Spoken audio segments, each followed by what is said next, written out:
Latest updates के लिए ultra channels को सब्सक्राइब करें और बेल आइकन को प्रेस करें। घंटे भर से हम आप लोगों की बकवास सुनते आ रहे हैं। हम कब तक अपना गुस्सा पिएंगे मुनीम जी? हाँ, मत पीजिए। हाँ, नहीं पिएंगे हम। बात का सर पैर नहीं, बके जा रहे हैं, बकर बकर बकर बकर बकर बकर। हर आदमी साबित करने की कोशिश कर रहा है कि बहुत अच्छा स्पीकर है, बहुत अच्छा बोलता है। ये दिल्ली की पार्लियामेंट नहीं है, हमारी पार्लियामेंट है। या वही आदमी बोलेगा जिससे हम सवाल पूछेंगे। डैडी। बेटी रेखा, डैडी। क्या हुआ बेटी, क्या हुआ? डैडी डैडी, हम है ना गिरधर के आम के बाग में गए थे। उसके सारे पेड़ आमों से भरे थे। हमने एक पेड़ पर चढ़कर आम तोड़ा तो इतने में गिरधर आ गया और आते ही हमें डांटने लगा, ए लड़की उतर नीचे, और फिर हमें गाली भी देने लगा। गिरधर ने तुम्हें गाली दी? हाँ। गिरधर गाली देना कब से सीख गया? क्या वो जानता नहीं कि इस गांव में सिवा हमारे गाली देने की इजाजत किसी को नहीं? फिर उसने हमें धक्का देकर बाहर निकाल दिया। उसने तुम्हें धक्का दिया? हाँ। मुनीम जी, हाँ जी। हम यहाँ के कौन हैं? कौन है? कौन है नहीं, हम? आप यहाँ के महाराज हैं। और ये हमारी कौन है? ये आपकी बेटी है सरकार। बेटी है ना? तो फिर उस गिरधर की मजाल इतनी कैसे हुई कि उसने बदतमीजी के साथ हमारी बेटी को गाली दी? बदतमीजी से क्या सरकार, उसको तो तमीज से भी गाली देने की इजाजत नहीं है। उसके मुंह से गाली निकली कैसे? हो सकता है कि चर्बी चढ़ गई होगी। चर्बी किससे पूछ के चढ़ी? मैं एक काम करता हूँ, पहले उसकी चर्बी उतारता हूँ, फिर उससे पूछता हूँ चर्बी कैसे चढ़ी। हाँ, बंदूक जी, गेंडे हमारे साथ आओ। मुनीम जी, पार्लियामेंट संभालो, पार्लियामेंट संभालो, कोई आम बचने न पाए। वो टहनी हिला के गिराओ, वहाँ से भी गिराओ, एक आम बचने न पाए दरख्त पे। वो दो आम हमको दिख रहे हैं, वो भी गिराओ। खामोश खामोश खामोश। हम जिंदगी भर तक तुम्हें अपने कदमों में रोता हुआ देख सकते हैं, लेकिन अपनी बेटी की एक सिस की बर्दाश्त नहीं कर सकते। सरकार मुझ पे जुल्म मत कीजिए, ये मेरी साल भर की कमाई है सरकार। तो क्या हुआ, क्या हुआ? ये सारे के सारे आम एक बैलगाड़ी में डाल के हमारी हवेली में पहुंचा दो। ये लो, कौन हो तुम? तुम्हारी लूटमार को खत्म करके तुम्हारी जबरदस्ती की हुकूमत को उजाड़ने वाला, हिम्मत वाला। क्या मतलब? इतने सारे आमों के बदले 100 रुपया देकर तुम इस गरीब का खून चूसना चाहते हो? लगता है गांव में नए आए हो, तुम हमारा कुछ नहीं बिगाड़ सकते। हाँ, मैं तुम्हारा कुछ नहीं बिगाड़ सकता। मैं यहाँ से चुपचाप चला जाऊंगा और मेरे जाने के बाद तुम्हारे चेहरे पर एक जंग जीतने वाली मुस्कुराहट आ जाएगी। और जब तुम अपने घर जाओगे और घर जाकर हराम की कमाई से पकाया हुआ खाना खाने के बाद आराम करोगे, अचानक आधी रात को तुम्हारी खाट चलने लगेगी, तुम्हारी आंख खुल जाएगी। तुम सोचोगे, हे भगवान, ये खाट कहाँ जा रही है? तुम उठने की कोशिश करोगे मगर उठ नहीं पाओगे। तुम लाचार देखते जाओगे और चारपाई आगे बढ़ती ही जाएगी, गांव की हद से बाहर निकल जाएगी और बिना फाटक की रेलवे लाइन पर रख दी जाएगी। और दूसरी तरफ से ट्रेन तुम्हारी तरफ बढ़ती आएगी, बढ़ती आएगी, बढ़ती आएगी। आ गई और तुम्हारे छोटे छोटे टुकड़े करते हुए निकल जाएगी। दूसरे दिन सारा गांव कहेगा, बेचारा शेर सिंह हराम की मौत मारा गया। सब लोग तुम्हारी मौत पर अफसोस करेंगे और मैं कहूंगा, सारे गांव की पनौती गई। वाह बेटा वाह, हमारी कहानी हमारे ढंग से हमको सुना के हम ही को डराते हो। बंदूक चाहिए।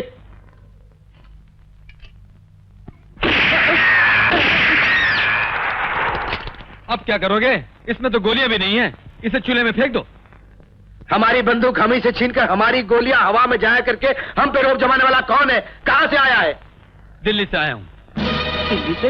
हाँ, दिल्ली से मुझे तफ्तीश के लिए भेजा गया। गवर्नमेंट को तुम्हारी बिना फाटक की रेलवे लाइन की कहानियों का पता चल गया है। अब मैं दिल्ली से मिलिट्री लेकर आऊंगा और तुम्हें जेल की हवा खिलाऊंगा।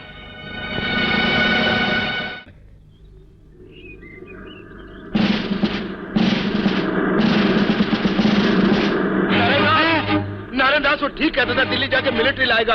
वो देखो ट्रकों में मिलिट्री आ रही है, ट्रक इधर ही आ रहे हैं। मैं कहता हूँ मेरी तबीयत ठीक नहीं है। मुनीम जी, ओहो अंकल, आप भी कमाल है। ये कोई मिलिट्री के ट्रक थोड़े ही है, तो फिर इनमें माल आ रहा है।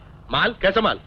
इस गांव की नदी पर एक डैम बन रहा है ना, उसके लिए इन ट्रकों में सामान आ रहा है। सच बेटा? आपकी कसम पिताजी। देखा, आप ही खाना का घबरा के भागलपुर हो रहे थे। मेरे होते हुए आपको डरने की क्या जरूरत है? हमसे पहले तो तू भाग रहा था बे। तबीयत ठीक नहीं थी। अंकल, इस गांव के अंदर बहुत बड़ा प्रोजेक्ट शुरू हो रहा है। आप कुछ चक्कर चलाकर उसका कॉन्ट्रैक्ट मुझे दिलवा दीजिए। मैं ये छोटे मोटे ब्रिज बनाकर दुखी हो गया हूँ। कमाई भी कुछ खास नहीं होती है। एक मिनट। तो इस गांव की नदी पर बांध बन रहा है। तुम एक काम करो, हाँ। पहले मालूम करो इस डैम का इंजीनियर कौन है, उसे हमारे यहाँ छाछ की दावत पे बुलाओ। माँ, यही वो क्वार्टर है जो गवर्नमेंट से हमें मिला है। अच्छा, माँ, कैसे लगा ये नया घर? बहुत अच्छा है बेटे। मैं हमेशा भगवान से प्रार्थना करती थी कि मेरा बेटा जब भी इस गांव में बड़ा होकर आए तो इंजीनियर बनकर आए। आज भगवान ने मेरी इच्छा पूरी कर दी। माँ, अब हमें इस लड़की की शादी कर देनी चाहिए, क्यों पद्मा? ठीक है ना? अपनी शादी करो ना, मेरे पीछे क्यों पड़े हो? अरे अब हम जैसे टेढ़े मेढ़े बनारसी खरबूजे से कौन शादी करेगा? सबसे पहले हम अपनी चांद जैसी बहन की शादी करेंगे। हाँ, ये गमला यहाँ अच्छा लगेगा। नहीं बाबा, जिद मत करो, एक बार कह दिया तो मान लिया करो। अरे चंपा, गोविंद से क्यों झगड़ा कर रही हो? देखो तो बाबूजी, इसको कब से कह रही हो ये गमला यहाँ अच्छा लगेगा, ये सुनता ही नहीं। अरे गोविंद, तुम्हारा क्या ख्याल है? ये गमला यहाँ अच्छा नहीं लगेगा? जोर जोर से टकला लाने का मतलब ये नहीं कि तुम आसमान में उतरो। ये गमला यही लगेगा और हर आने जाने वाले की नजर पहले इस पे पड़ेगी। अरे एक मिनट, तुम एक नया गमला ले आओ। तुम्हें जहाँ अच्छा लगता है तुम वहाँ रख दो, और तुम इस गमले को तुम्हें जहाँ अच्छा लगता है तुम वहाँ लगा दो। अच्छा लगेगा, ठीक है। बेटा रवि, तू इनके कितने झगड़े मिटाता रहेगा? झगड़े के बगैर इन्हें भूख नहीं लगती, और खाना खाने के बाद ये झगड़ा ना करे तो इनका खाना हजम नहीं होता। इनका झगड़ा मिटाने का एक ही तरीका है, इन दोनों की शादी कर दो।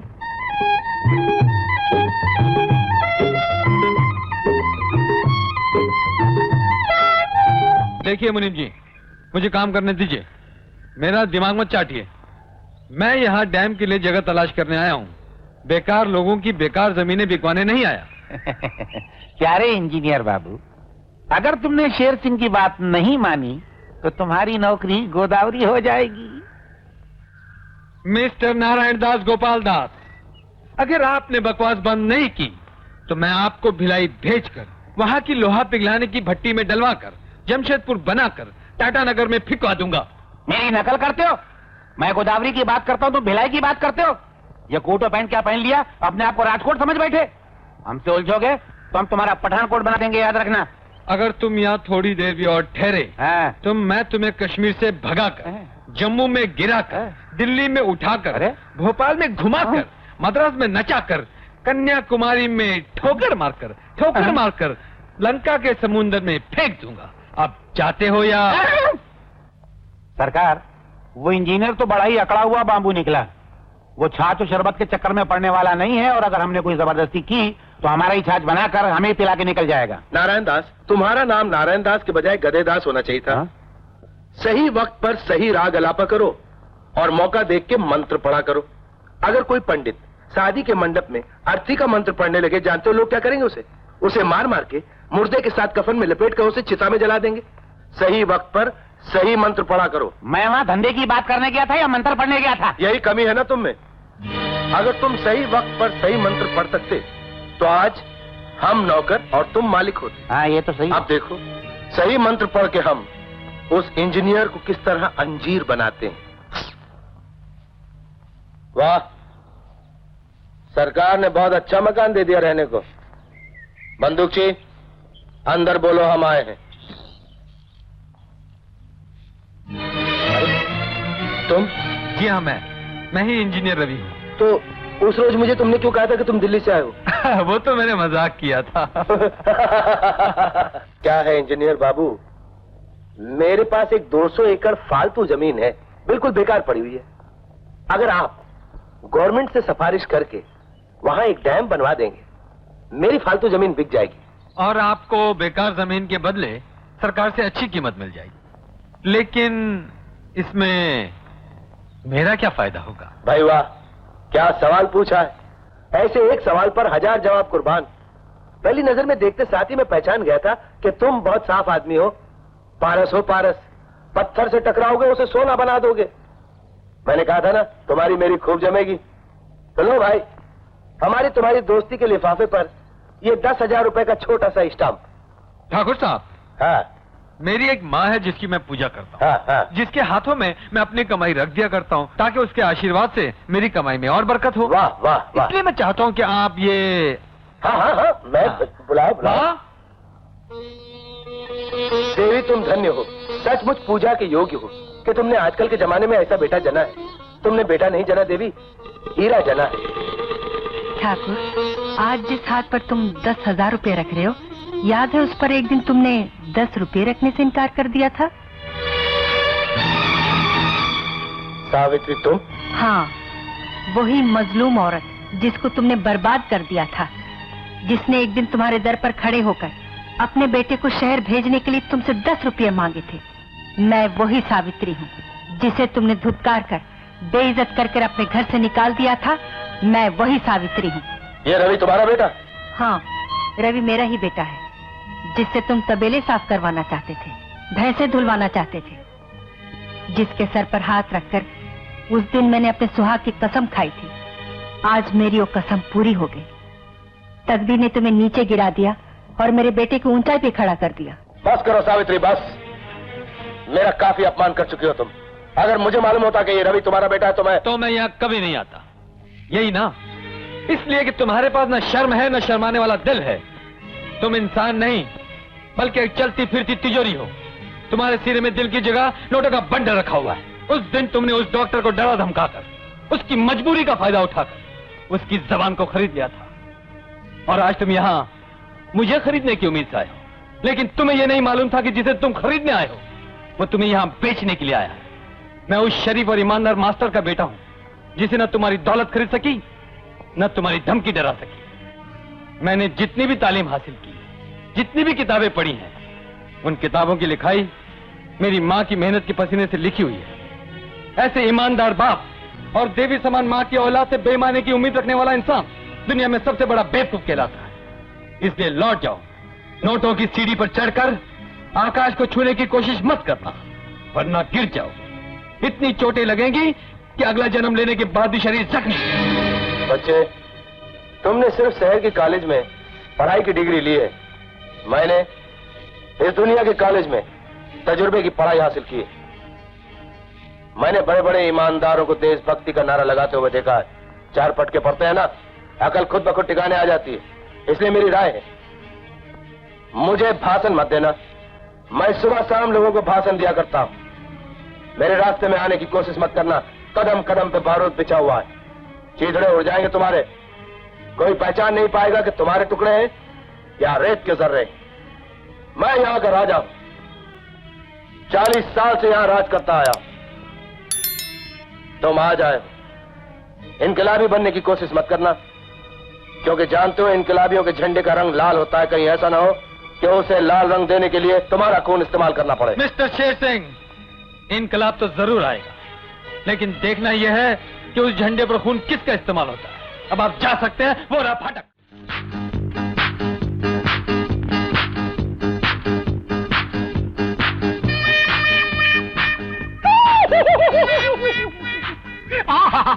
क्या कसरत है, अंग अंग हिल रहा है। हिलना मत जब तक मैं तुम्हारी इन खूबसूरत टांगों को अपने कैमरे के लेंस में दबा नहीं लूं, जब तक मैं तुम्हारे ब्यूटीफुल फिगर को अपने कैमरे के शटर में जकड़ नहीं लूं। हिलना मत, हिलना मत। कौन हो तुम? मुझे पहचाना नहीं? मैं तुम्हारा पड़ोसी। अरे भूषण, भूषण, तुमको याद नहीं? मैं तुम्हारी उंगली पकड़ता था बचपन में और तू मेरा गला पकड़ती थी। एक बार तूने मुझे कुएं में धक्का दे दिया था और मैं बाल्टी पकड़ के बाहर आया था। तुमको याद नहीं? मैं नदी में नहा रहा था, तू मेरे कपड़े लेके भाग गई थी। मैं नंगू नंगू बाहर आया था। डैडी, डैडी, डैडी देखिए ना, ये कौन पागल आ गया? क्या हुआ बेटी, क्या बात है? डैडी देखो, ये बंदर क्या बकवास कर रहा है। तो खच्चर की औलाद, कौन है तू? आपने भी मुझे नहीं पहचाना? मैं आपका भूषण, पड़ोसी, बुशी, बुशी। हाँ, बुशी। पहचान लिया। ये क्या पुलिस से भाग के आ रहे हो? पुलिस से? नहीं तो क्यों? तुम्हारी हालत से ऐसे लग रहा है जैसे कुछ गंदी नालियों में, कुछ कीचड़ में फलान के आ रहे हो। आप जो सोच रहे ऐसा कुछ भी नहीं है। मैं जब रास्ते में आ रहा था तो बाल्टी भर भर के बरसात हो रही थी, इसलिए मैं भीग गया। ये अचानक एकदम कैसे आना हुआ? क्या बताऊं मौसा जी, एक साइकिल की दुर्घटना में मेरे माता पिता दोनों की मृत्यु हो गई। हाँ, अब आपके सिवा मेरा इस दुनिया में है ही कौन? हाँ, इसलिए मैं सदा के लिए, हमेशा के लिए आपके चरणों में आ गया हूँ। और आपको तो याद होगा कि आपकी पत्नी यानी मेरी मौसी ने मरते वक्त मुझे बुलाकर क्या कहा था? बेटा बुशी, मेरी आखिरी तमन्ना याद रखना, जब कभी तुम शादी करो तो मेरी बेटी रेखा से ही करना, याद है ना मौसा जी? हाँ हाँ याद है बुशी बेटा। मुझे ये याद है जिस वक्त मेरी पत्नी यानी तुम्हारी मौसी मर रही थी, हाँ। उस वक्त तुम वहाँ नहीं थे। आए? आई। अरे गोविंद, क्या हो रहा है? कुछ नहीं बेटे, बूढ़ी मैं हो गई हूँ और सठिया ये गया। आज चंपा का जन्मदिन है और ये पागल सुबह से कुछ खाए पिए बिना उसके लिए तोहफा बनाने में लगा हुआ है, और वो चंपा फूल जमा कर करके आज सुबह से इसके लिए माला बनाने में लगी हुई है।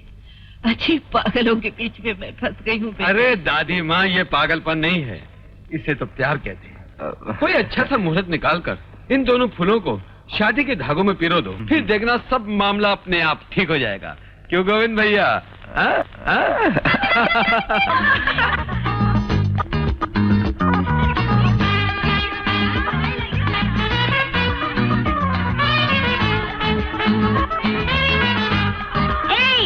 तुम दोनों नजदीक आओ, हम छलांग लगाते हैं, फिर देखो तमाशा।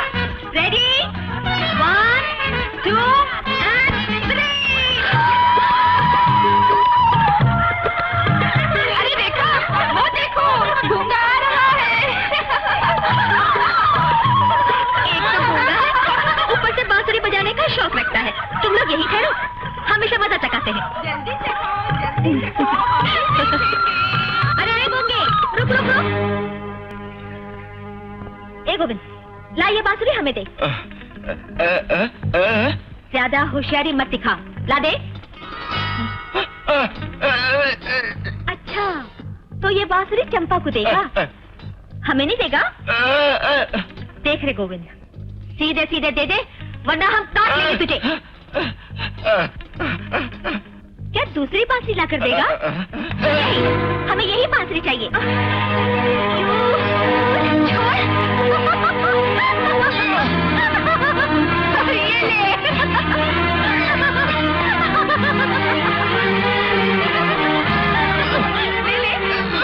चंपा को लेना चाहता था ना, गोदावरी को दे रहे हैं।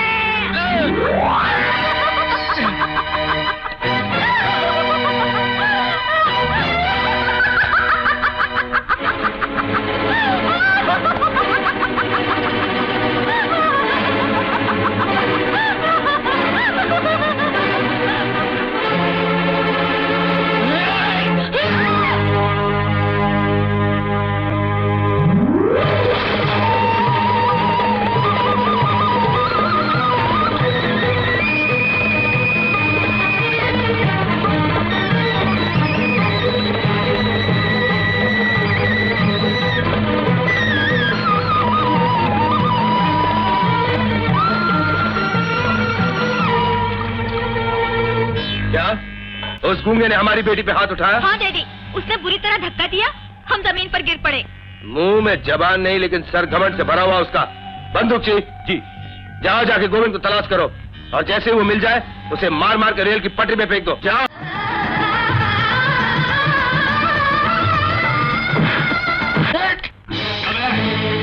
गूंगे भिखारी कहीं के, मैंने सबको धक्का दिया।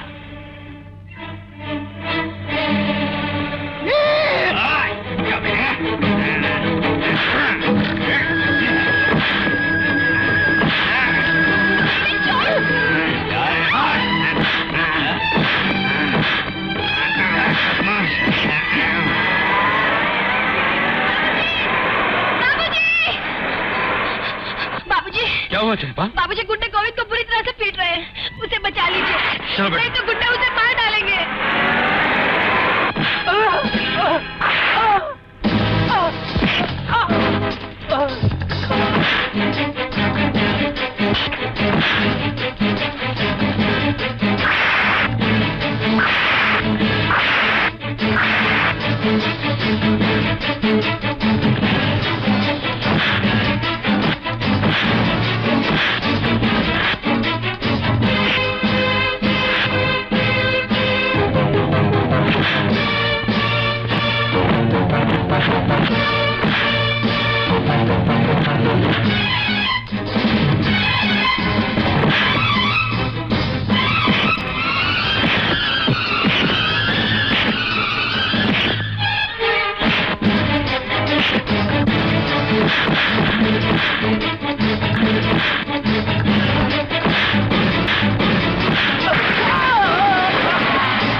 बदतमीजी की बच्ची, एक बेजुबान को जानवर की तरह मार खिलवा दी, एक गरीब लड़की की सालगिरह की खुशियों को बर्बाद कर दिया और खुद यहाँ इस कार्टून के साथ हंसी मजाक कर रही है। लेकिन हमने क्या किया? अगर मैं अपनी जुबान से कहूंगा तो तुम्हारे पत्थर दिल पर असर नहीं होगा, आंखों से दिखाऊं तो शायद उस पर असर हो जाए। अब सैरो, मेरे होते हुए, मेरी मौजूदगी में, मेरी आंखों के सामने, मेरी इजाजत के बगैर तुम इसको कैसे ले जा सकते हो? ये तो थप्पड़ मार गया।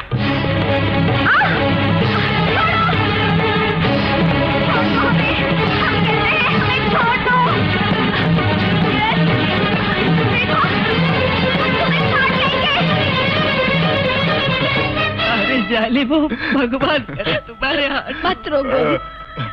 एक गरीब को किस बेदर्दी से मारा है।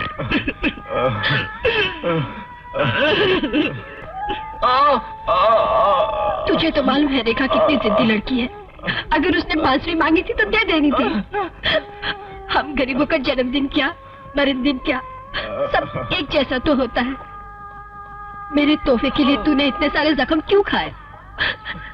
इस बांसुरी के लिए तुझे नदी में कूदने की क्या जरूरत थी?